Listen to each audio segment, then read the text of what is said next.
देवी उवाच श्रीकण्ठकरुणासिन्धो दीनबन्धो जगत्पते भूतिभूषित सर्वाङ्ग परात्परतर प्रभो कृताञ्जलिपुटा भूत्वा पृच्छाम्येकं दयानिधे आद्यायाचिस्वरूपाय निर्विकारा निरञ्जना बोधातीता ज्ञानगम्या कूटस्थानन्दविग्रहा आजाह्यातीन्द्रिया शुद्धा निरीहा स्वावभासिका गुणातीता निष्प्रपञ्चा नवाङ्मनसगोचरा प्रकृतिर्जगदुत्पत्तिस्थितिसंहारकारिणी रक्षार्थं जगतो देवकार्यार्थं वासुरद्विषां नाशाय दत्ते सा देहं तत्तत्कार्यैकसाधकम् तत्र भूधरनादाय यज्ञविस्तारहेतवे विद्युत्केश हिरण्याक्ष बालाकादिवदाय च आविर्भूवया शक्तिर्मोगाभूदाररूपिणी वाराही विकटाकार दानवासुरनाशिनी सद्यसिद्धकरी देवी घोरतरा शिवा तस्याः सहस्रनामाख्यं स्तोत्रं मे समुदीरय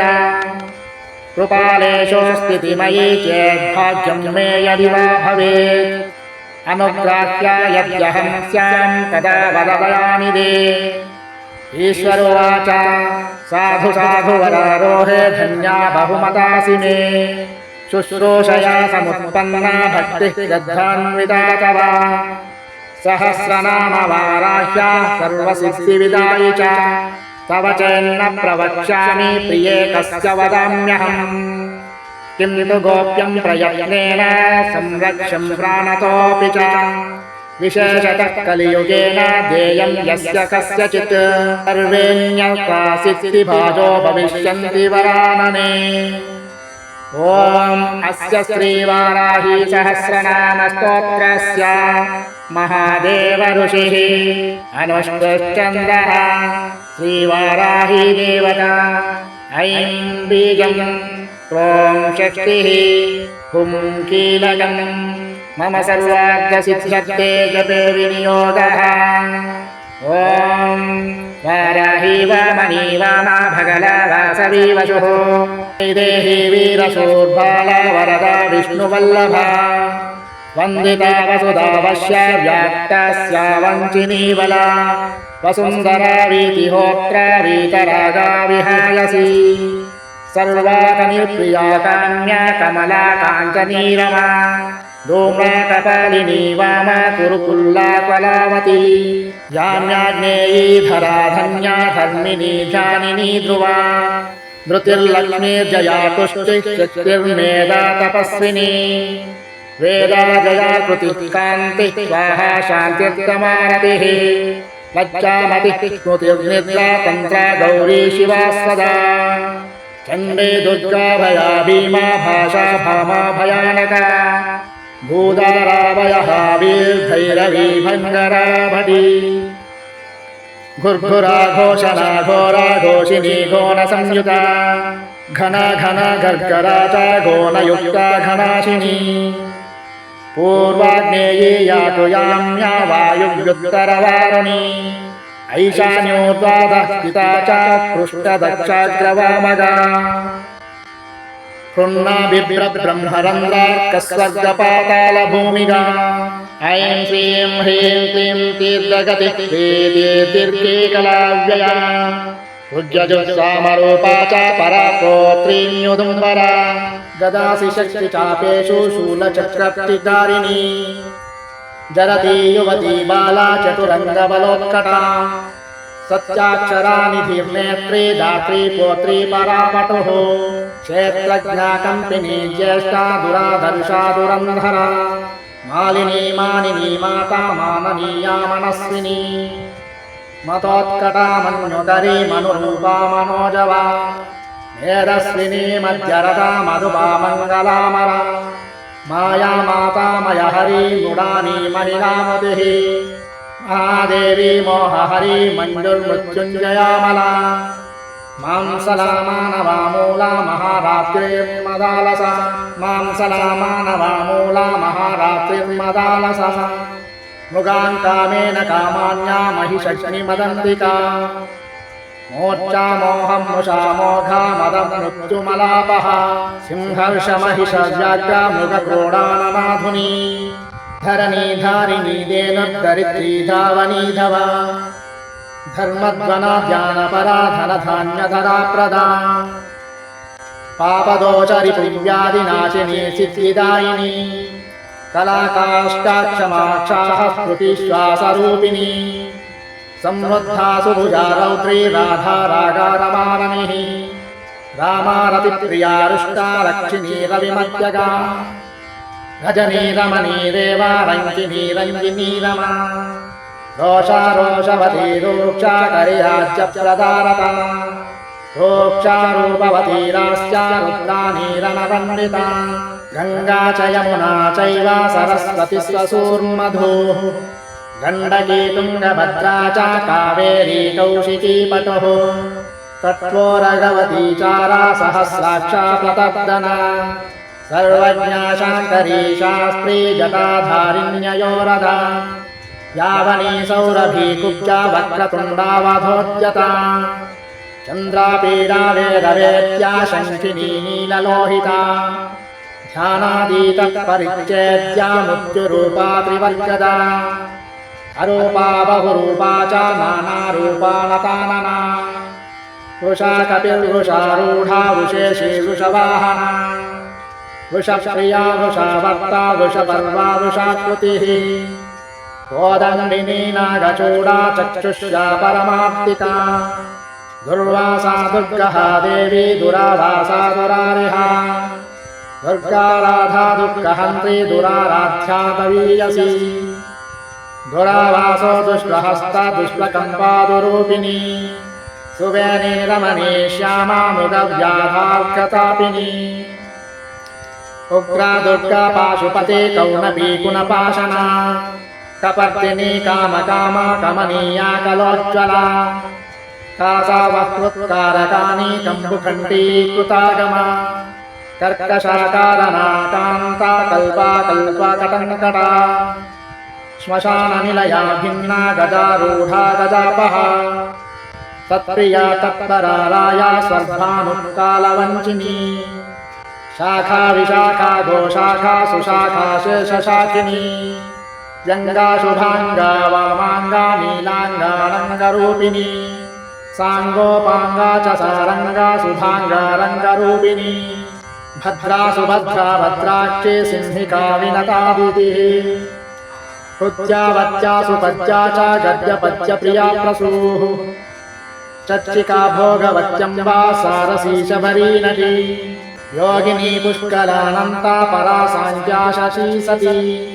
निम्नगा निम्ननाभिश्चा सहिष्णुर्जागृती लिपिः दमयन्ती दमीदण्डोद्धण्डिनी दारदायिका दीपिनी दाविनी दात्री दक्षकन्या दन्याधरात् दाहिनी द्रविणी दर्वी दण्डिनी दण्डनायिका दानप्रिया दोषहन्त्री दुःखदारिद्र्यनाशिनी दोषदा दोषचुद्वक्री दोहती देविका धना दर्वीकरी दुर्वलिता दुर्युगाद्वयवादिनी चराचरानन्तपृष्टिर्युन्मत्ता कमलालसा तारिणी तारकान्तारा परमात्माब्जलोचना इन्दुर्हिरण्यकवचा व्यवस्था व्यवसायिका ईशनन्दा नदी नागी यक्षिणी सर्पिणी वरी सुधासुरा विश्वसः सुवर्णाङ्गदधारिणी जननी पीतिभागेशी साम्राज्ञी संविदुत्तमा अमेयारिष्टदमनी पिङ्गला लिङ्गधारिणी चामुण्डा प्लाविनी हाला बृहज्योतिरुरुक्रमा सुप्रतीका च सुग्रीवा हव्यवाहा प्रलापिनी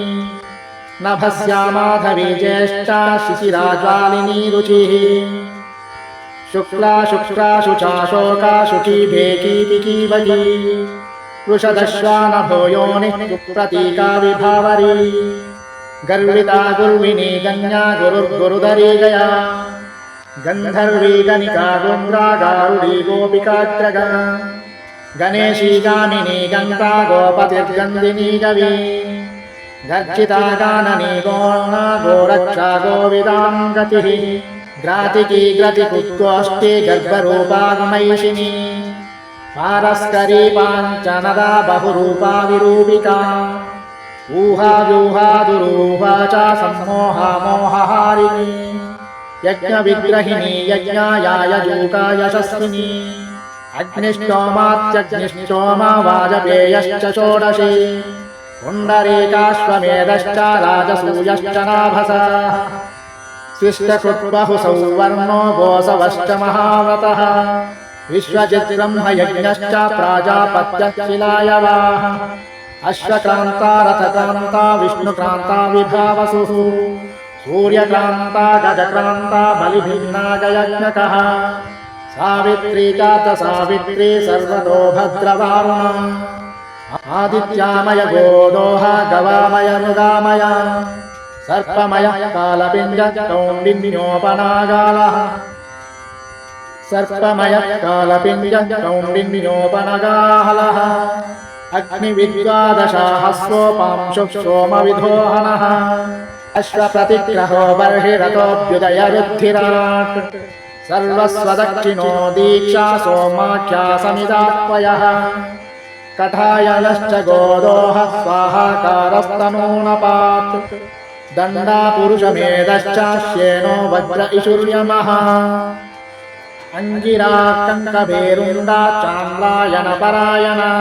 ज्योतिष्टोमः गुरोदर्शो नन्द्याख्यः पौर्णमासिकः गजप्रतिग्रहो रात्रिः सौरभक्षाङ्कलायनः सौभाग्यकृच्चकारीशो वैदलायन रामठौ शोचिर्कारी नाचिकेतः कान्तिकृत्पुष्टिकृत्तता वैनतेयोच्छातनौषा वशीकरणमारणे त्रैलोक्यमोहनो वीरकन्दर्पबलशातनः शङ्खचूडो गजश्चायो रौद्राख्यो विष्णुविक्रमः भैरवक्कवहाच्यश्च वप्युतोष्टकपालकः सौषक्ष्वौषक्ष्वषट्कारपाकसंस्थापरिश्रुति चयनो नरमेधश्चकारिरी रत्नदानिका सौत्रामणी च वारुन्दा बार्हस्पत्यो बलङ्गमः प्रचेता सर्वसत्स्रश्च गजमेतत्करम्बकः हविः संस्था सोम संस्था पाक संस्था गरुत्पति सत्यसूर्यश्चमसहस्रुवो लोकलनेक्षणी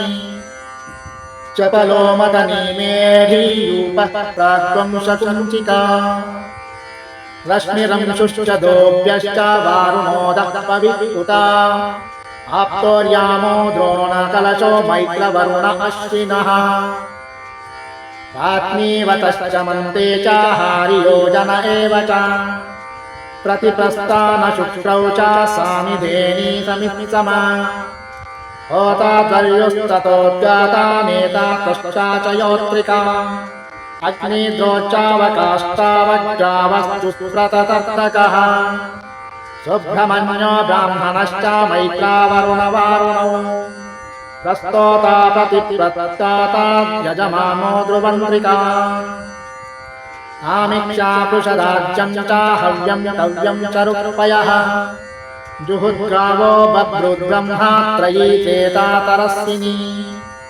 पुरोढाशः पशुकर्षः प्रोक्षणी ब्रह्मयज्ञिनी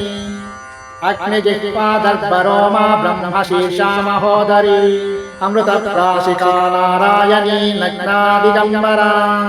ओंकारिणी चतुर्वेदरूपा सुतिरनुल्बना अष्टादशभुजारम्भा सत्या गगनचारिणी भीमवक्ता महावक्ता कीर्तिरा कृष्णपिङ्गला कृष्णमूर्ता महामूर्ता घोरमूर्ता भयानना घोरानना घोरजिह्वा घोररावा महाव्रता दीप्तास्यादीप्तनेत्रा च चण्डप्रहरणा जटी सुरभि सौरभि वीची चाया संध्या च मांसला कृष्णा कृष्णाम्बरा कृष्ण शाकिनी कृष्णवल्लभा रासिनी मोहिनी देश्या मृत्युरूपा मयापः भीषणा दानवेन्द्रग्नि कल्पकर्ता क्षयङ्करी अभया पृथिवी साध्वी केशिनी यादिजन्मः अक्षोभ्याह्लादिनी कन्या पवित्रारोपिणी शुभा कन्या देवी सुरादेवी भीमादेवी मदन्तिका शाकम्भरी महाश्वेता धूम्रा धूम्रेश्वरीश्वरी वीरभद्रा महाभद्रा महादेवी महासुरी श्मशानवासिनी दीप्ता चितिसंस्था चितिप्रिया कपालहस्ता कट्वाङ्गी कट्किनी शूलिनी हली कान्तारिणी महायोगी योगमार्गायुगग्रह धूम्रकेतुर्महास्यायुर्युगानां परिवर्तिनी अंगारिण्यङ्कुशकरा घण्टावर्णा च चक्रिणी वेताली ब्रह्मवेताली महावेतालिका तथा विद्याराज्ञी मोहराज्ञी महाराज्ञी महोदरी भूतं भव्यं भविष्यं च साङ्ख्यं योगस्तपोदमः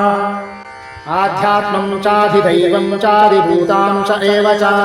घण्टारावा विरूपाक्षी शिखिवित्री च यप्रिया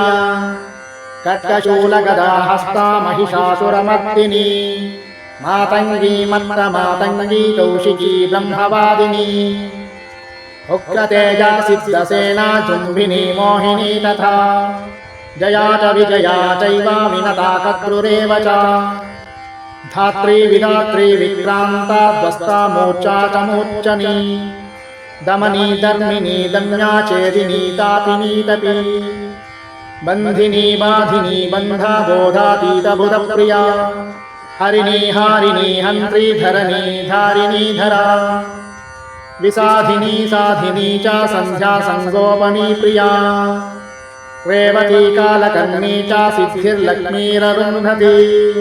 खड्गशूलगदा हस्ता महिषासुरमर्दिनी मातङ्गी मन्त्रमातङ्गी कौशिकी ब्रह्मवादिनी उग्रतेजा सिद्धसेना जुम्बिनी मोहिनी तथा जया च विजया चैव विनता कद्रुरेव च धात्री विधात्री विक्रान्ता ध्वस्ता मूर्छा च मूर्च्छनी दमनी धर्मिणी दम्या चेदिनी तापिनी तपी बन्धिनी बाधिनी बन्धा बोधातीता बुधप्रिया हरिणी हारिणी हन्त्री धरणी धारिणी धरा विसाधिनी साधिनी च सन्ध्या संगोपनी प्रिया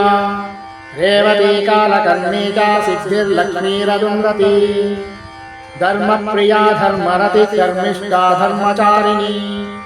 व्युष्टिख्यातिस्थिनी वाली कुहू ऋतुमती मृतिः काष्ठा वैरोचनी मैत्री नीरजा कैरभेश्वरी भ्रमणी भ्रामणी भ्रामा भ्रमरी भ्रामरी भ्रमा